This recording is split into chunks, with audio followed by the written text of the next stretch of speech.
Buenísimo. Pues bueno, para que cuides lo que digas, René, porque aquí te grabamos. No, no, aquí está uno de mis inversionistas, entonces me tengo que portar bien. Ándale. Súper. Bueno, les voy contando de la sesión de hoy. En este Tech Talk vamos a platicar con René. Muchos de ustedes ya lo conocen, él es fundador de la empresa White Paper y básicamente es el que se encarga de mantenernos informados de las noticias relacionadas a temas de negocios y del ecosistema acá en Monterrey y en México. Y hoy vamos a hablar particularmente del ecosistema emprendedor y empresarial en México y de las tendencias innovadoras en los modelos de negocio y algunos retos que ha encontrado en el camino. Les doy un poco de contexto de René, ya sé que no te gusta que hablemos mucho de ti, pero va a ser muy, muy leve.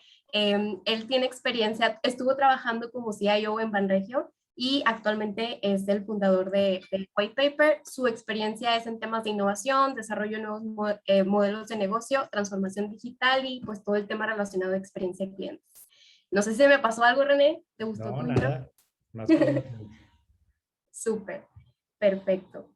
Pues podemos arrancar. Esto va a ser más una plática. De hecho, los invitamos a que si tienen alguna pregunta, la lancen en el chat o abran este micrófono directamente. Entonces, podemos iniciar, René, contigo. Muy bien. ¿Tú empiezas o qué? ¿O yo? Sí, te tengo una pregunta. Ah, Tú que has sido emprendedor, pero también has tenido esta dualidad de trabajar en el lado corporativo, ¿qué es lo que has aprendido de la interacción de ambos jugadores? ¿Cuál es tu experiencia? ¿Qué sí funciona y qué no funciona en la colaboración entre emprendedores y corporativos?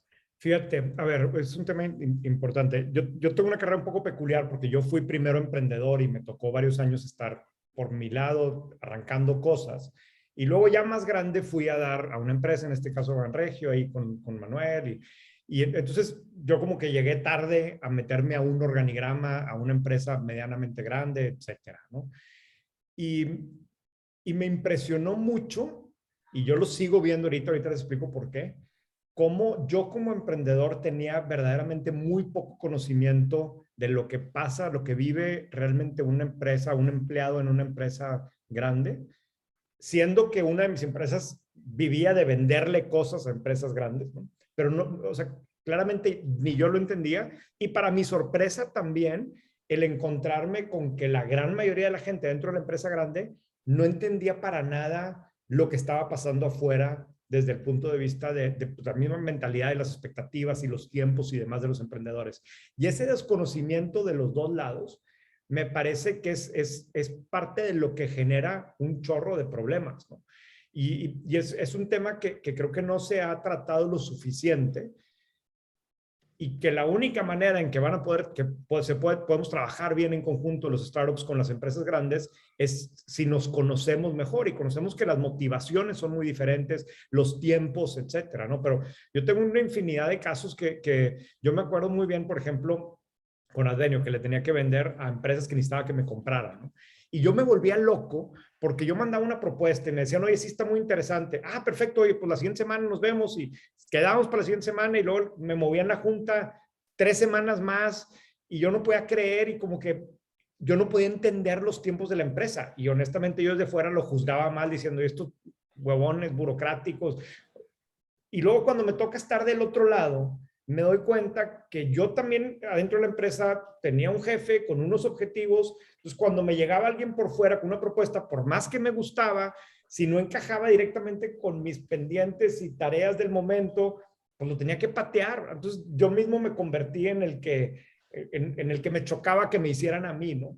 Y un pequeño ejemplo de todas las diferencias que termina habiendo entre las dos empresas. Si no lo sabemos entender, es bien difícil llegar a algo. Sí, está súper interesante. De hecho, o sea, como que enfocándolo a lo mejor primero en tu vida de emprendedor. O sea, digo, al final aquí en la sesión y nosotros en el Monterrey Digital Hub trabajamos tanto con emprendedores como con corporativos. Pensando en tu vida de emprendedor, ¿qué cosas les recomendarías? O igual si nos puedes compartir como cuáles fueron esos retos o lecciones aprendidas que tuviste y luego nos pasamos como al lado del corporativo, ¿cómo ves? Ya, mira, como emprendedor, por ejemplo, yo tengo, sobre todo te refieres a como emprendedor tratando de trabajar con una empresa grande. Es correcto, y luego viceversa. Sí, yo creo que, o sea, para mí las dos lecciones, así como que muy contundentes, es, por un lado, tratar de entender el esquema de compensación del que está sentado al otro lado de ti. O sea, es algo que puede parecer muy obvio, pero no necesariamente lo es. O sea, si lo que tú le estás tratando de vender a la empresa no hace sentido en el esquema de compensación de la otra persona, por más que le guste y por más que quiera y demás, te va a ayudar y va a tratar, etcétera, pero me toca ver muchos casos de cómo, o sea, al final, si tú eres un emprendedor que le estás vendiendo algo a la empresa, seguramente la empresa está innovando o está haciendo algo diferente, ¿no? Y la realidad es que en muchos de esos casos, si no es que en la mayoría, eh, la persona, por la forma en que están estructurados, y aquí hay gente de RH que ya los vi, ¿no? Pero por la forma en que están estructurados los incentivos y demás, es muy probable que si esa persona te contrata o hace un proyecto contigo, no necesariamente le vaya a repercutir en su compensación personal si las cosas salen bien. Pero a lo mejor sí le va a repercutir si las cosas salen mal, ¿verdad? Entonces, eso, de alguna forma, si tú le estás tratando de vender a alguien que no hace sentido cómo gana dinero, cómo están sus objetivos y demás, va a ser sumamente complicado. Entonces, para mí ese es un primer punto, tratar de sentarte del otro lado de la mesa, de verlo cómo te está viendo él y tratar de entender cómo tu propuesta puede hacer sentido dentro de su misma motivación. O sea, para mí una gran sorpresa que me topé en una empresa grande es que, o sea, al final tú como emprendedor es muy probable, o más bien, estás todo el día pensando en el bien de tu empresa y tus objetivos personales son los objetivos de tu empresa y hay están perfectamente bien alineados. En una empresa grande no necesariamente es así. Entonces tú como emprendedor de fuera dices, es que a la empresa le conviene contratarme esto porque le va a ir mejor a la empresa. Sí, pero si al que está sentado enfrente de ti no le impacta, no hay suficiente impacto positivo en su vida, hay menos riesgo, es bien difícil que funcione. O sea, ese para mí fue una lección bien importante. Y la otra, que es también muy obvia, pero es todo toma mucho más tiempo del que parece. Se puede lograr, pero todo toma mucho más tiempo por la sencilla razón de que la empresa tiene sus objetivos, tiene sus proyectos, tiene sus procesos y tú como emprendedor a lo mejor para ti ese cliente o esa venta es todo y tú le dedicas todo el tiempo, sí, pero del otro lado no. Del otro lado no vas a encontrar eso. Entonces tienes que estar preparado mentalmente y económicamente para saber que el ciclo de venta, sobre todo de un emprendedor en una empresa grande, toma más tiempo del que parece siempre, ¿verdad? Oye, René, y agradeciendo el tiempo que nos dedicas, y ahorita le estaba tirando carrilla a Nat de que no te presentó completo, pero para la raza que no sabe, René nace como emprendedor. Si conocen las guarderías Advenio, fue uno de los cofundadores, también emprendedor en Endeavor, y aunque no le guste, es emprendedor en Endeavor, y también No, sí me gusta, pero Endeavor ya no me considera emprendedor Endeavor, pero pues yo sí me considero. Y bueno, eres de los pocos perfiles que ha vivido de los dos lados y navegado, como dice Nat. Quiero hablar particularmente igual y capitalizar en donde estás ahorita, o sea, con White Paper has mapeado y mapeas muchos de los leads o de los deals que están sucediendo en Latinoamérica a nivel de Venture Capital y de Corporate Venture Capital. Quiero hablar de los dos. Sí.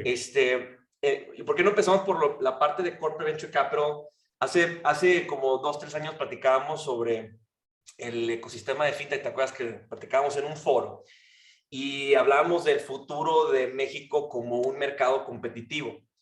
En tu columna columna o newsletter de White Paper, hablas mucho y siempre das y resaltas los deals de Corporate Venture Capital que están sucediendo, desde la MOSA, desde tanto de Merger and Acquisition como de Corporate Venture Capital. ¿Hacia dónde ves que se va esta tendencia? Sí. Vemos muchos Mira, deals. Adelante, sí, siguiente, ¿puedo proyectar? A ver, sí, ya puedo proyectar. Quiero nomás Pero, compartirles una gráfica que creo que encaja perfecto con lo que estás diciendo. A ver, ahí se ve, ¿verdad? Están viendo que IPC México. Sí, pero estamos viendo tu presenter view. Pues te quería sentir un poquito más viejo. Sí, no, bueno, X, véanlo así, ¿verdad? No es necesario. Fíjate, o sea, esa es la gráfica de cómo se ve el IPC en los últimos 2 años, ¿no? Claramente está la caída del COVID y luego una recuperación y pues ahí va, ¿no? Se ve una gráfica normal, X, ¿no? La realidad, eso no le emociona a nadie. En julio hicimos esta gráfica. Esta gráfica son las rondas de inversión, es la lana que llegó a México a fondos de Venture Capital. Evidentemente no son todas, pero son todas las registradas que había en una base de datos ahí que encontramos. Pero ¿es lana que llegó a Venture Capital? O sea, son las rondas de inversión de los startups en México. Mucho de esto vino de fuera, pero no necesariamente es que haya venido de fuera, ¿no? Pero esto es lo que se invirtió en startups, al menos en rondas ya como más grandes, oficiales, etcétera, ¿no? Esta gráfica se ve muy fregona, ¿no? Pero esta gráfica está hasta julio. Esta plática la di la semana pasada y ya no tuve tiempo de que el diseñador me lo hiciera bien, pero le quise poner todo lo que ha llegado de dinero de julio para acá y se ve así. O sea, es una locura lo que está pasando en el segmento de Venture Capital en México. Es verdaderamente impresionante, ¿no? Ahora, dicho esto, yo creo que detrás de eso hay varias cosas que están pasando, ¿no? Una, y si quieren ahorita entramos al tema, tiene que ver definitivamente con el interés que hay por México en otros países, ¿no? O sea, y eso ahorita lo tratamos. Pero para mí también esto habla mucho de la maduración del ecosistema emprendedor en México y sobre todo de la parte de los inversionistas, ¿no? Y de hecho, Monterrey en particular juega un rol muy relevante por dos causas que tú dijiste ahorita una, Eduardo. Una es el tema del Corporate Venture Capital y otro es el tema de los Family Offices. Monterrey se está volviendo en un referente a nivel internacional, o menos regional, de México y América Latina, en esos dos segmentos, en el tema de Corporate Venture Capital y en el tema de los Family Offices. Y primero la parte de los Family Offices, pero como bien saben, Monterrey ha tenido una serie de eventos de liquidez muy importantes en los últimos 20 años. Es una ciudad que tiene una tradición empresarial muy relevante, tiene empresas que han generado muchísimo flujo y al mismo tiempo tienes una generación de gente que creció estudiando en Estados Unidos, que conoció mejor este tipo de instituciones. Entonces hemos visto en los últimos 10, 15 años una maduración y una profesionalización de los family offices súper interesante. Y nosotros mapeamos en White Paper algo así como 17 family offices en Monterrey, con más de 20 empleados cada uno, que manejan miles de millones de dólares entre todas, y están haciendo un trabajo, jugando un rol como inversionistas muy profesional. Evidentemente, la mayor parte del patrimonio manejado por los family offices no va a Venture Capital, pero todos están invirtiendo también en Venture Capital. Entonces, eso implica que hay más dinero de inversionistas mexicanos yendo a startups. Ese es el primero. El segundo es el que decías ahorita, Eduardo. O sea, el tema del Corporate Venture Capital en Monterrey se tardó mucho en empezar, pero una vez que empezó con todo, ¿no? A mí me tocó en Banregio hacer inversiones en el 2016, 16 o 17, ya no me acuerdo, pero fuimos de las primeras empresas que participamos como LPs en fondos de Venture Capital, hicimos una estrategia, seleccionamos a 4 fondos, le metimos lana, luego hicimos algunas inversiones directas, ni siquiera terminamos de constituir como tal un fondo de Corporate Venture Capital, pero nos empezamos a comportar así. Yo creo que hicimos los primeros deals, inmediatamente me buscó Arca, luego me buscó FEMSA, luego me buscó, ya no me acuerdo quién, pero todos ya tenían la idea y como que vieron uno que empezó y hoy tú volteas a ver y te das cuenta que el equipo que trae Proesa está espectacular, que lo que está haciendo Arca está impresionante, que la velocidad de los deals que trae FEMSA está tremendo, que la profesionalidad que trae Cemex en el due diligence está. Entonces, tienes ya una serie de equipos de muy alto nivel, con unos objetivos muy claros, con una estrategia de mediano o largo plazo, cada uno con sus personalidades, pero que están haciendo deals. Y entonces, detrás de este dinero también hay dinero de empresas mexicanas, pero de empresas regias, que está yendo al ecosistema emprendedor. Y eso creo que también es de lo que le ha dado mucho dinamismo a lo que estamos viendo ahorita, ¿no? Y eso lo quiero conectar un poco, porque dices que mencionaste, ¿no? O sea, hay dos temas. Ha madurado el ecosistema, sí, pero hace poco en White Paper publicaste una nota importante sobre la cautela, sobre todo con la nueva ronda de inversión de Confío, que lo convirtió en un nuevo unicornio. Sí. Y se me hizo súper interesante porque siempre cuando todos voltean a la derecha, tú volteas a la izquierda, ¿no? Y sacaste una nota hablando sobre la cautela de experiencias pasadas, sobre todo con, ¿cómo se llama este? Con Yogome, es que Yogo. se nos olvida muy rápido, ¿verdad? La realidad es que en una situación de frenzy, de hype, como la que estamos viendo actualmente, o sea, es tal el tamaño de las rondas, o sea, ya se nos hace fácil decir, pero rondas de 20 millones de dólares, 50 millones de dólares, imagínate que cae eso en la chequera, es un presupuesto que es inmenso, es muy, muy grande. O sea, de repente se oye como cosas fáciles, pero no son fáciles, es mucho dinero. ¿No?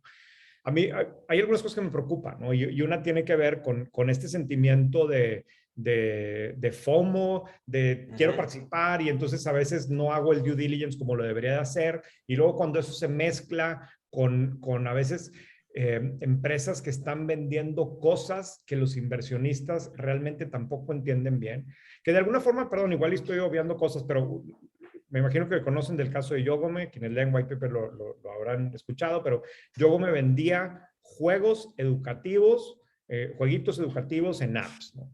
Y fue probablemente el primer caso en México de una empresa que logró una ronda de más de 20 millones de dólares. Esto fue en el 2016. Yogome era como que la historia que todos queríamos ver. Fue el primer caso también que llegaron fondos internacionales y le metieron mucha lana. Y aparte era como que una empresa muy bonita, o sea, hacía juegos pedagógicos para niños y la historia es que estaba vendiendo millones de dólares principalmente en Asia, ¿no? No me voy a meter a todos los detalles, pero en algún momento se dieron cuenta que en lugar de, si el tipo había dicho que los ingresos eran de 1.7 millones de dólares en un mes, eran de 1.700 dólares en un mes. O sea, no era que había redondeado un poquito, lo había multiplicado por millones. Y el problema, digo, al final luego pues, se hace toda una auditoría y demás, y encontraron todo tipo de cosas. Pero parte de lo que permitió eso también es que pues eran como que ventas que no eran tan palpables y que el mismo inversionista como que pues ni conozco el mercado, entonces si él me dice, pues seguramente. Entonces, a mí eso me preocupa. Me preocupa que fíjate, un dato bien interesante. En varias de las rondas más grandes de las últimas semanas, no es el caso de Confío, porque Confío vive una situación particular, pero la semana pasada entrevisté a varios startups mexicanos que levantaron más de 20 millones de dólares cada uno, no traen a un solo inversionista mexicano. O sea, toda la lana viene de fuera. Yo creo que ante casos de este tipo, si yo fuera un inversionista, vamos a poner que yo como inversionista mexicano estoy invirtiendo en un startup en Corea, pues quiero saber un coreano que le esté invirtiendo y que medio me traduzca si el emprendedor hace tonterías porque no conozco el ecosistema y no conozco lo que en verdad pasa, la idiosincrasia, la cultura, etcétera, ¿no? O sea, a mí se me hace que de repente veo ciertas cosas entre la velocidad, el hype, el que algunos modelos no es tan palpable dónde está la lana y luego le quitas el componente de una supervisión local. Que me preocupa que se preste para que vuelva a pasar otra cosa en México. Una pregunta, soy Juan Costales de Soy yo. Buenas tardes a todos también. Llegó Anonymous. No, era Juan Carlos Costales. Sí. Pero Carlos Costales. Juan Carlos, si estás hablando, te No escuchamos funciona. claro. Se escucha. Ahí está. Ahí está. Estabas jugando. Ya quitaste tu voz de secuestrador. Testigo protegido. Por favor, que me cambien. Pero es meter miedo al principio. Mira, René, mucho gusto. Te decía Juan Carlos Costales, MX Ventures. Una pregunta, muy interesante todo lo que has comentado, pero siento que a veces estas inversiones, nosotros también hemos invertido mucho más este año que años anteriores. A pesar de que la construcción sabemos que va siempre detrás de todos los sectores, pero en esto de las inversiones, ¿cómo ves los sectores así en transversal? O sea, ¿hay algún sector que se está llevando más dinero que otro? Otra cosa que también hemos visto, por ejemplo, compartirlo para saber tu opinión y la de cualquier otro compañero del grupo, pero hemos visto un avance en el tipo, en la complejidad de la tecnología y el enfoque de las soluciones. Es decir, vemos soluciones todavía aún más maduras ahora. Y estoy hablando de construcción, que es, repito, o sea, es un sector más rezagado que el fintech o que cualquier otro, ¿no? El retail y PropTech, el mismo PropTech. ¿Cómo ves el tema transversal de los sectores? Sí. ¿Hay sectores que predominan más, que se llevan más dinero? ¿Cómo lo ves? Sí, sí, digo, claramente fintech, que en el caso de México y América Latina, es por mucho el más popular y tiene que ver al final del día pues, con el tamaño de la oportunidad. Prácticamente todos los países, pero particularmente en México, el tamaño del mercado, mezclado con el famoso tema de la subbancarización y la poca gente que utiliza las instituciones financieras formales, pues hace que se vea como la oportunidad verdaderamente gigantesca, ¿no? Y la es. Sí, hay un chorro de cosas en donde se quiera trabajar, en la parte de fintech especializado hacia pymes, en la parte de pagos, en la parte de retail, banking, etcétera, por todos lados, ¿no?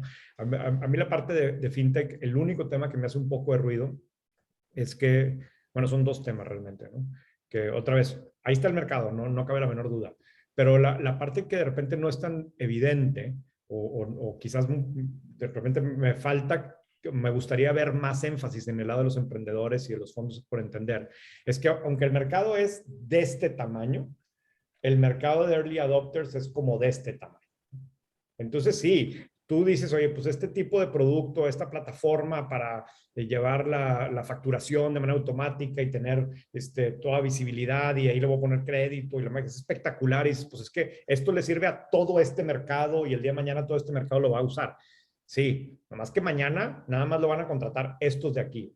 Y por esos de aquí hay 48 plataformas, todas con decenas de millones de dólares compitiendo, ¿no? Entonces, ese como que de repente es un factor que creo que no está tan claro y lo veo sobre todo en fintech. La otra transversal que yo creo que también se va a meter en problemas, se van a enojar conmigo mis amigos que están ahí, pero son los temas de delivery.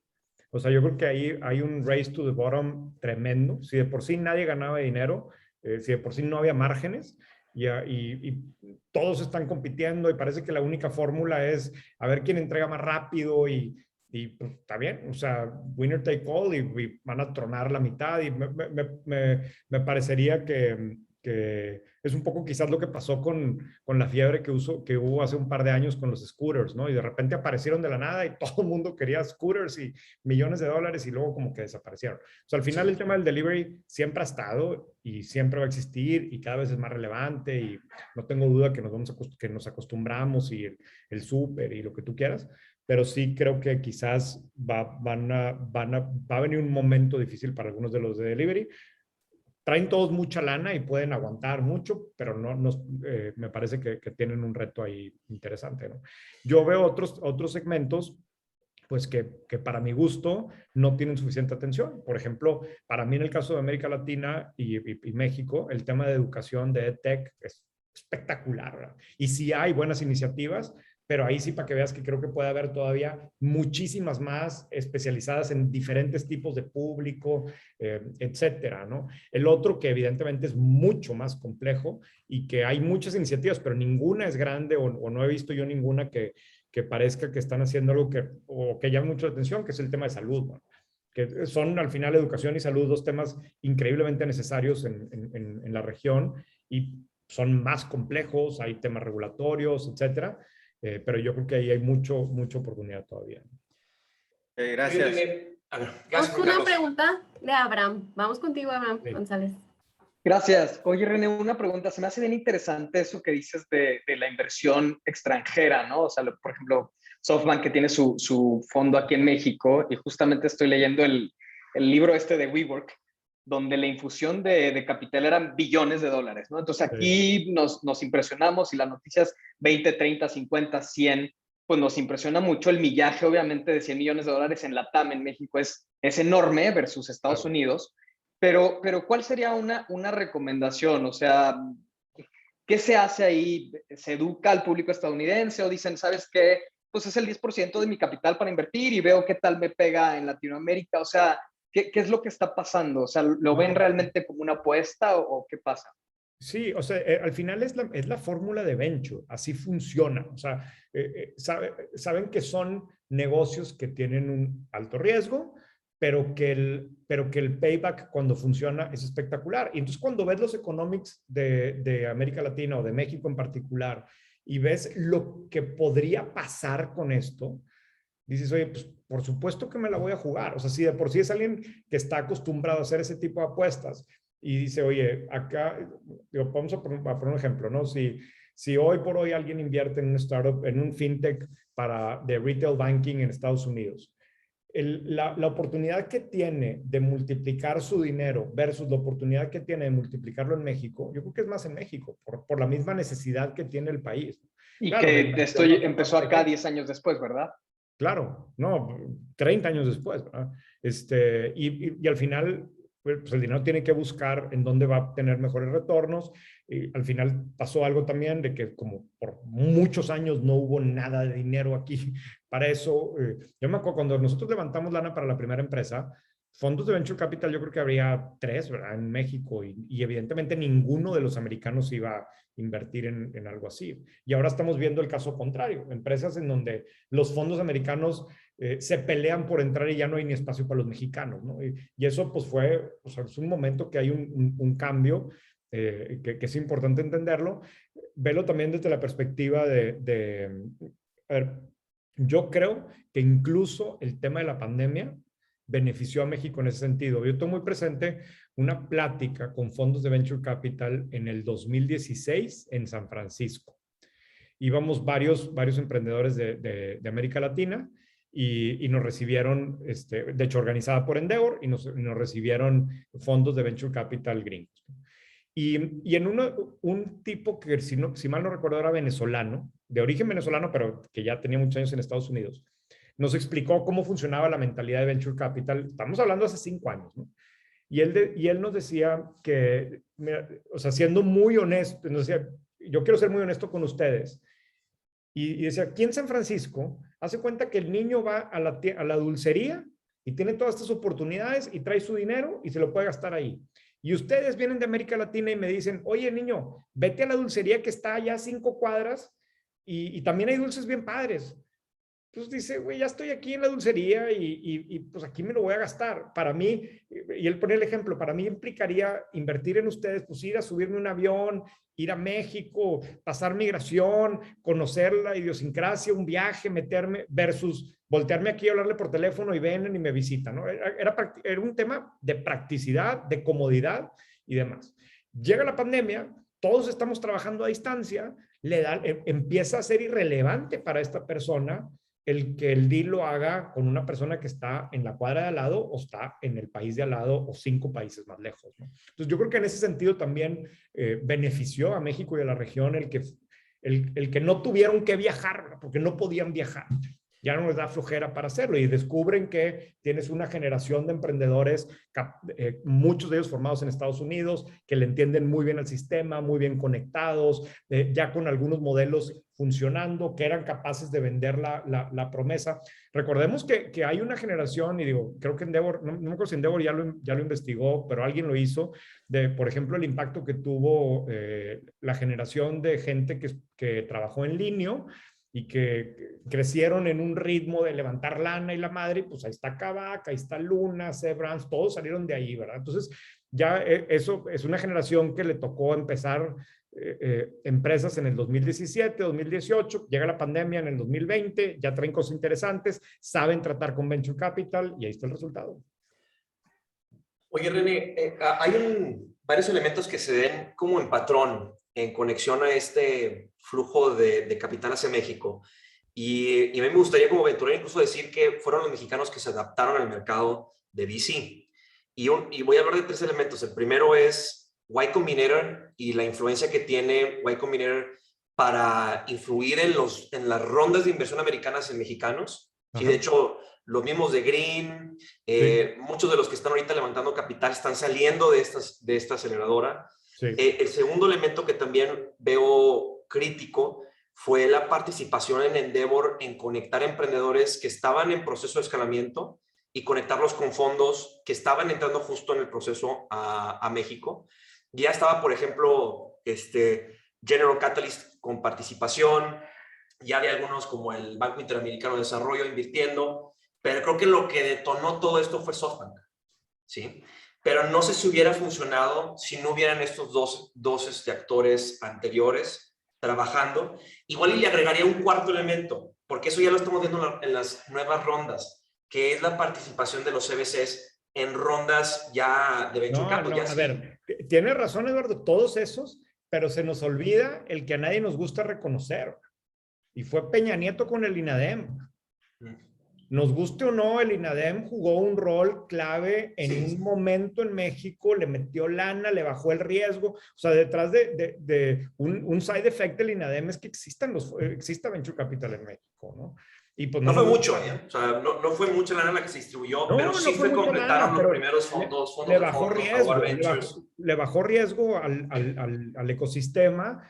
Fueron unos años que permitieron que de alguna manera se fuera construyendo y claro, ya después se va juntando todo esto, aparece Y Combinator, tiene mucho que ver también con una generación de emprendedores. A ver, o sea, este es un comentario súper whitezican o no sé cómo le quieran llamar o muy desatinado, pero pónganse a ver los currículums de la gente que está detrás de los unicornios en México y todos tienen MBAs en Estados Unidos, todos están muy bien conectados.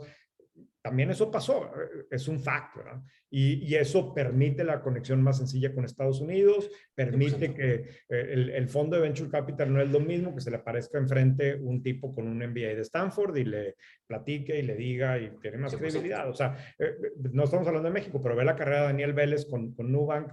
A ver, pues es un güey que sí es colombiano y brasileño, pero se aventó una experiencia en Estados Unidos sin la cual pues, no existiría lo otro, ¿verdad? Entonces, son un chorro de factores en donde también tiene que ver la maduración del otro lado, también tiene que ver, al final del día, la cantidad de liquidez que hay en el mundo, ¿no? Y el mercado latinoamericano es un mercado, no sé si esto es una etapa que va a venir pronto, en esa misma línea de razonamiento que hablan. El mercado latinoamericano es un mercado interesante cuando lo integras, ¿verdad? En términos de tamaño. Y por otro lado, sabemos que muchas empresas europeas o americanas como que no le entran a conquistarlo, a meterse en este mercado. Y quizás aquellas que ya están repuntando en distintos sectores, distintos mercados, pueden convertirse en buenos candidatos para hacer fusiones con algunas empresas que están del lado americano o del lado europeo. Y quizás eso también incrementa mucho o incrementa un poco el valor o el atractivo de algunas soluciones. Lo he visto en un par de ellas, pero no me atrevería a decir que ya viene, pero creo que sí se está armando. Sí, claro. A mí, fíjate, ahorita que te escuchaba también pensaba, hace como un mes entrevisté a Federico Antoni, que al final es una de las personas con más experiencia en Venture Capital en México. Y me llamó la atención un comentario que me hizo, que es que cuando, o sea, al final estamos hablando de un periodo de tiempo muy corto, ¿no? Pero él me decía, oye, es que hace 2 años, un año y medio, íbamos a ver a fondos de Venture Capital y emprendedores y todo el mundo hablaba de la situación en México de la 4T, de la inseguridad, todo el mundo nos preguntaba ese tipo de cosas. En los últimos 6 meses, ¿tú crees que alguien me ha preguntado porque si México, la situación política, que les vale madre? O sea, es tal lo que está pasando ahorita que es como si fueran 2 países completamente diferentes. Y no lo son, pero es cierto. Es un bien especial, ¿no? Y sabes que es un común denominador que he visto en las rondas consecuentes, René, no sé si tú también lo has visto, es que muchas de ellas están enfocadas en digitalizar pymes, en servir a pymes desde diferentes sectores, desde el tema de entrenamiento empresarial, desde el tema de ERPs, desde la parte de financiamiento, pero como que el gran mercado escondido que todos estamos esperando que en el momento que termine de digitalizarse se convierta en un megamercado es la de los pymes.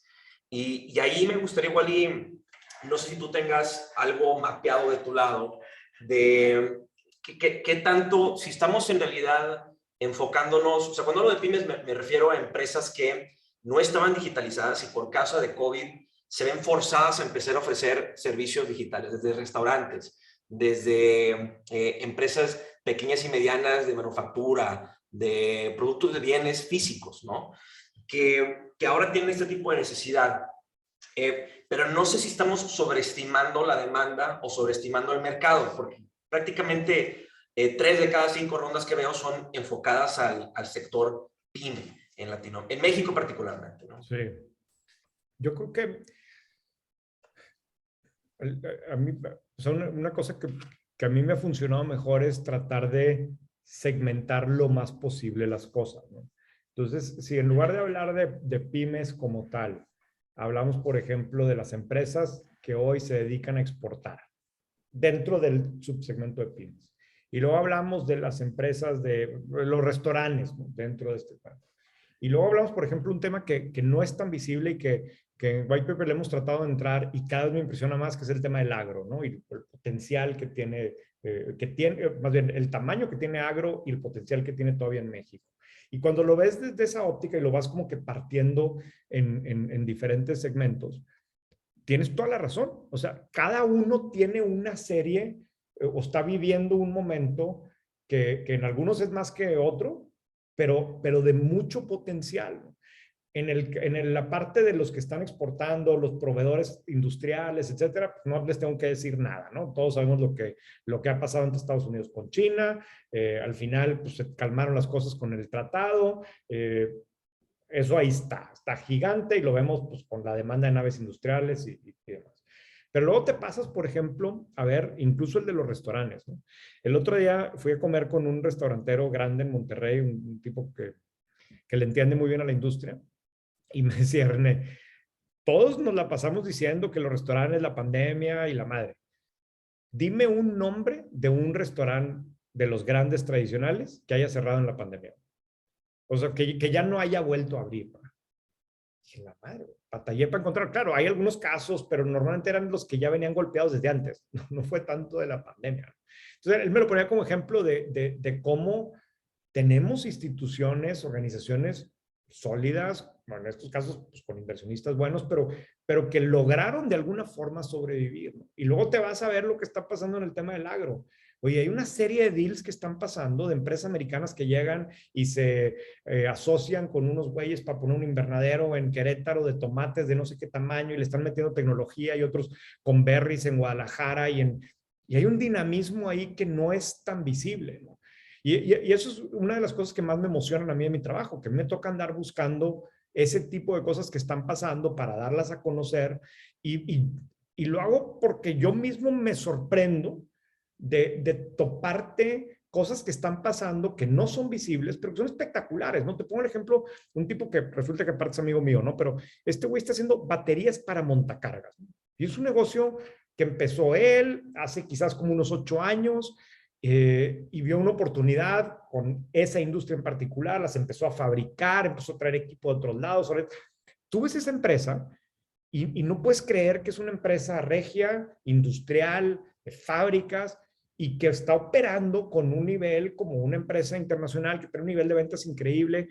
Eso me llena de emoción, ¿no?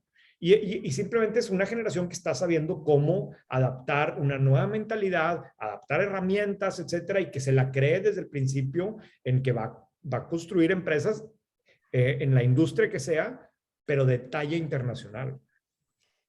Yo creo que vamos a tener que invitarte a café cada mes para platicar porque tengo todavía muchos temas que comentar. Pero me gustaría ahora pasar a sesión de preguntas, aunque ya empezamos a abrir el diálogo. Si quieren hacer preguntas a René, levanten la mano. Y me gustaría, antes de pasar a preguntas, igual y hacerte, para que tomen el tiempo para levantar la mano, ¿qué 2 o 3 predicciones puedes tener tú para el ecosistema de Monterrey, de lo que tú estás viendo desde tu trinchera de White Paper, porque sé que tú eres muy data oriented en ese sentido y tienes varios argumentos y opiniones sobre el futuro? ¿Qué 2 o 3 predicciones puedes darnos así atrevidas de los siguientes 5 años? Perfecto. A ver, nomás rapidísimo, tengo que poner el comercial, pero para el que no esté suscrito a White Paper, ahí les puse la liga de un free trial. pruébenlo 30 días y creo que les puede funcionar a muchos de ustedes.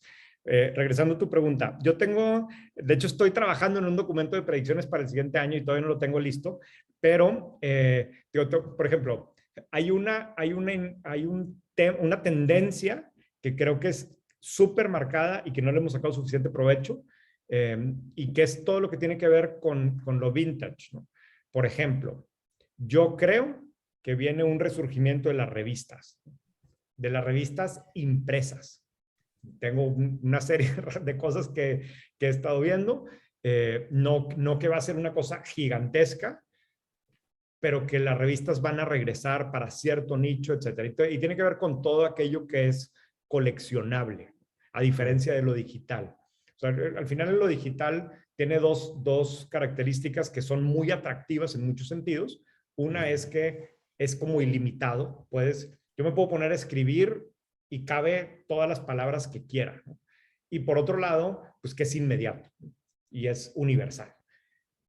Pero en el mundo físico tienes cosas que son limitadas.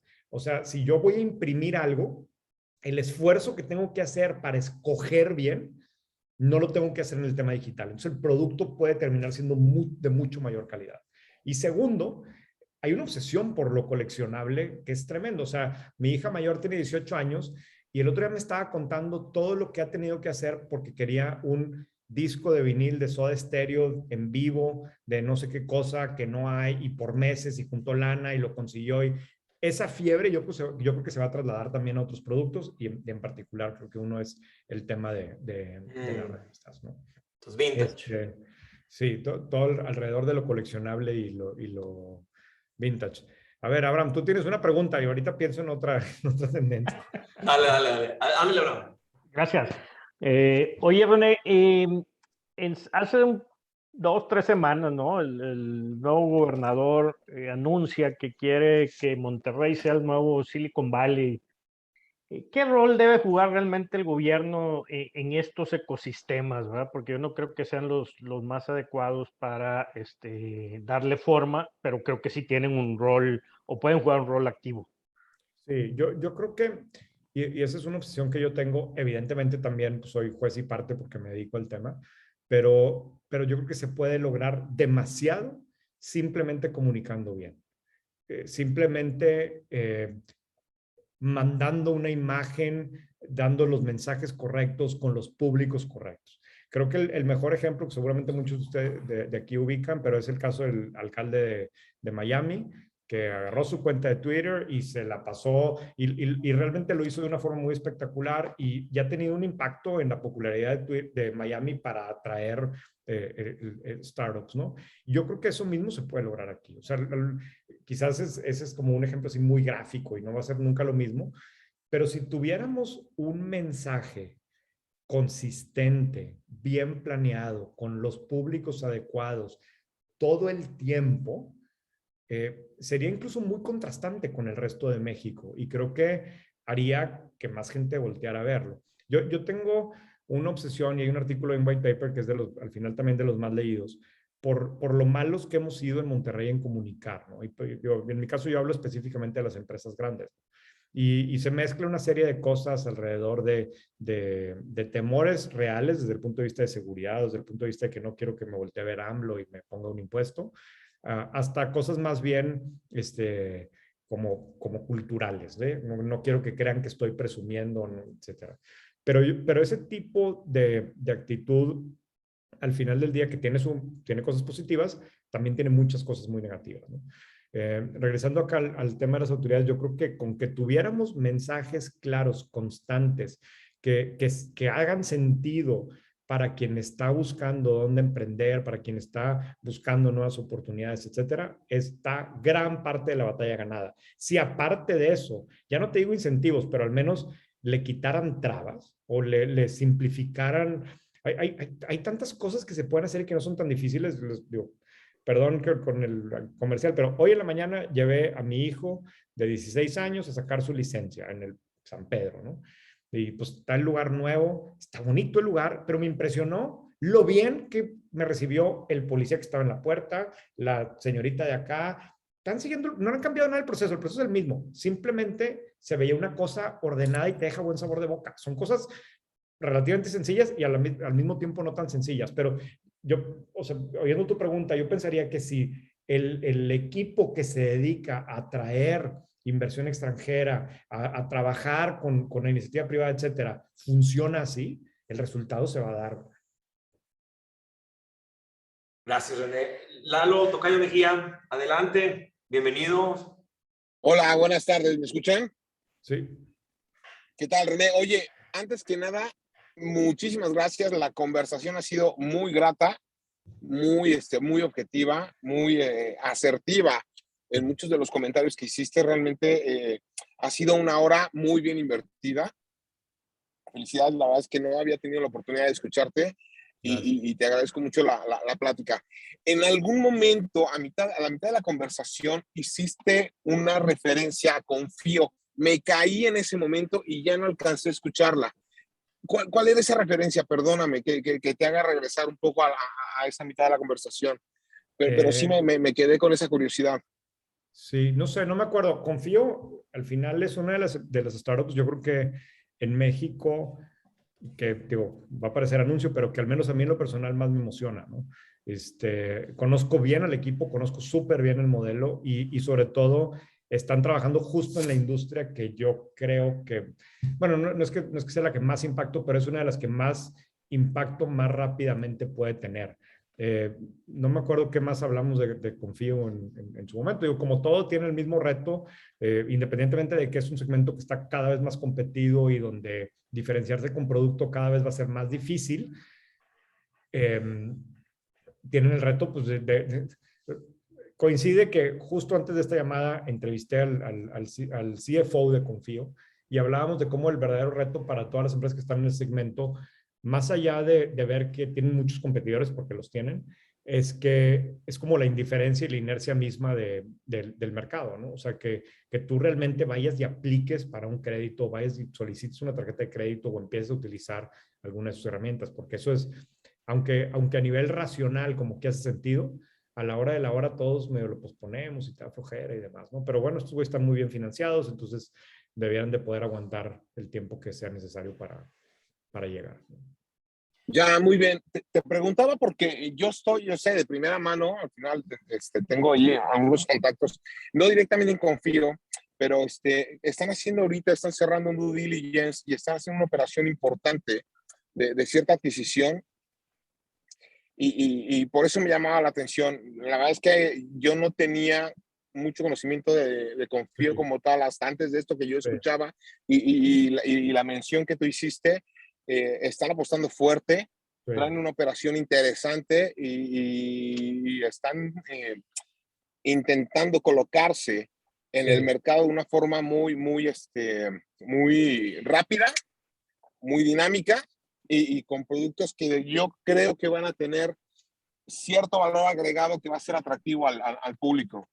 Claro. De hecho, Eduardo de la Garza, ahí está tu segunda tendencia o pronóstico para el siguiente año. Viene un tema, desde mi punto de vista, de fusiones en el ecosistema emprendedor fuerte. O sea, ¿de startups o te refieres a...? Startups comprando otras startups, probablemente de algunas empresas grandes comprando ya también algunos startups. Desde mi punto de vista, creo que es algo que es muy factible que empiece a pasar. Os digo, ya pasó este año, ¿no? Y Confío ya hizo, si no me equivoco, 3 compras y todos los que traen lana están comprando. Y yo creo que eso se va a acelerar el siguiente año también. Y eso va a ser, es uno de las actividades o de los eventos que generan mayor movimiento en el ecosistema, cuando hay un evento de liquidez o de salida. Sí. No sé si tanto como eventos de salida, sino más bien tipo acqui-hires y cosas de ese tipo. O sea, a ver, detrás del tema de las rondas gigantes, como que tendemos a creer oye, no, pues David Arana, el de Confío, su empresa vale $1,300 millones, entonces ahora David tiene, no sé qué porcentaje tendrá, pero $300 millones. Pues sí, no, porque es en papel. El efecto en corto plazo son los sueldos de los programadores.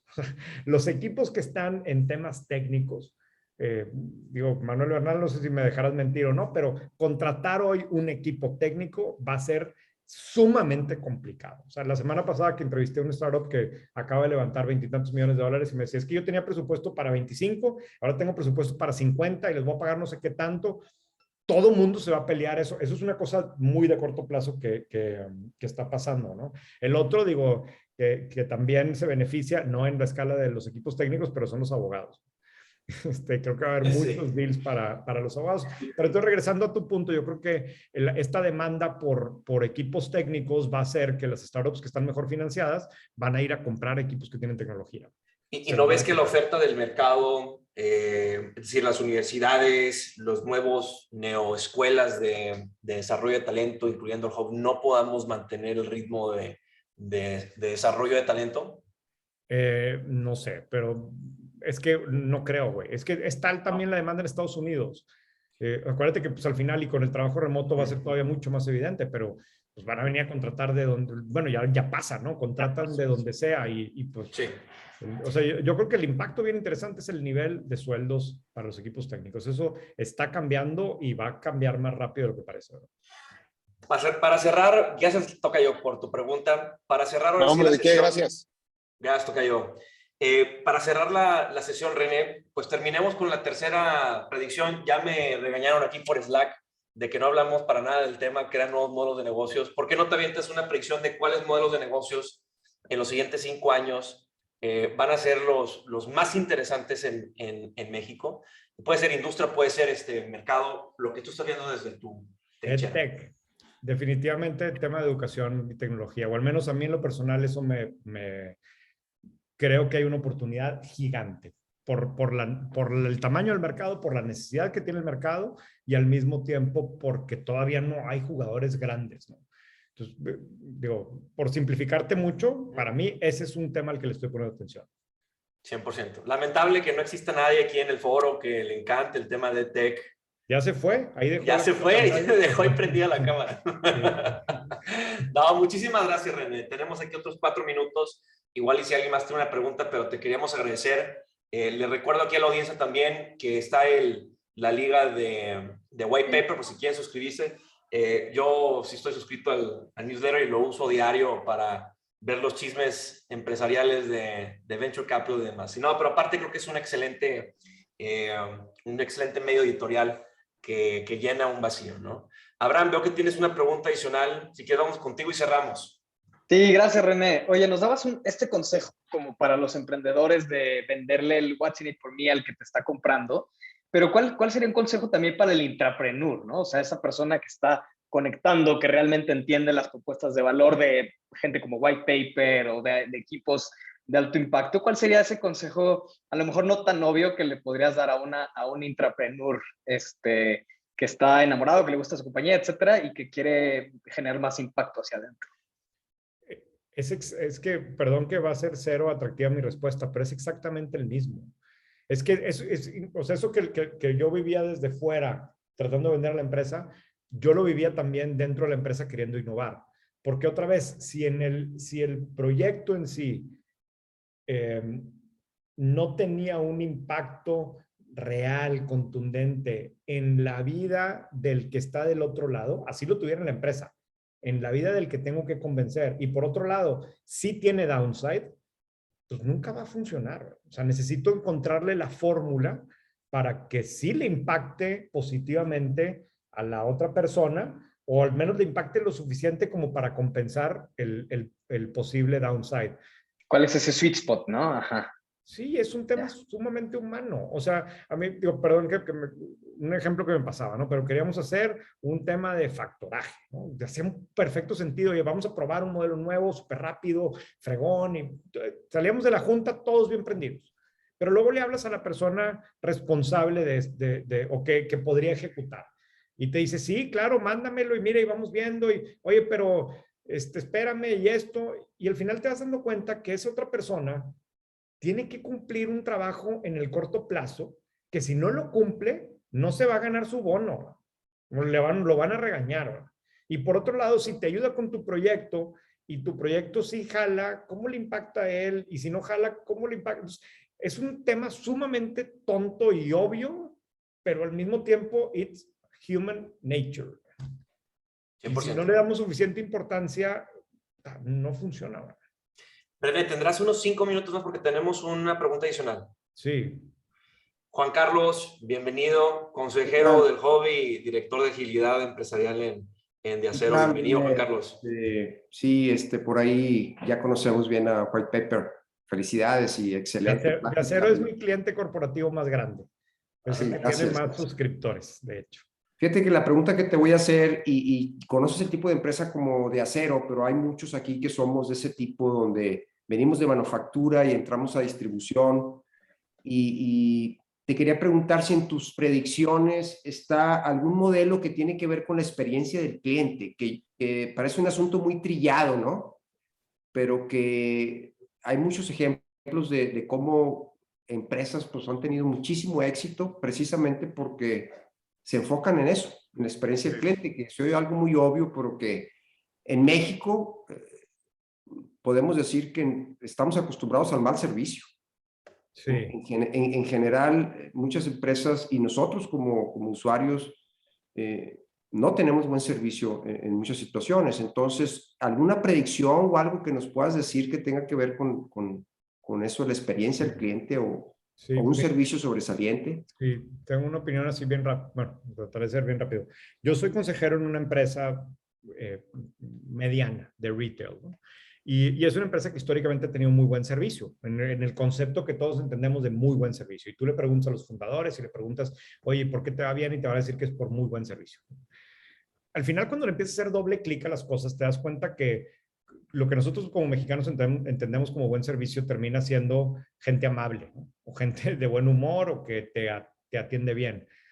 Pero hoy, para poder construir una empresa que pueda decir que su diferenciador es una experiencia extraordinaria, es un servicio de otro nivel, implica una serie de cambios atrás que no necesariamente estamos dispuestos a hacer, o que son bastante más complejos y bastante más comprensivos de lo que parece.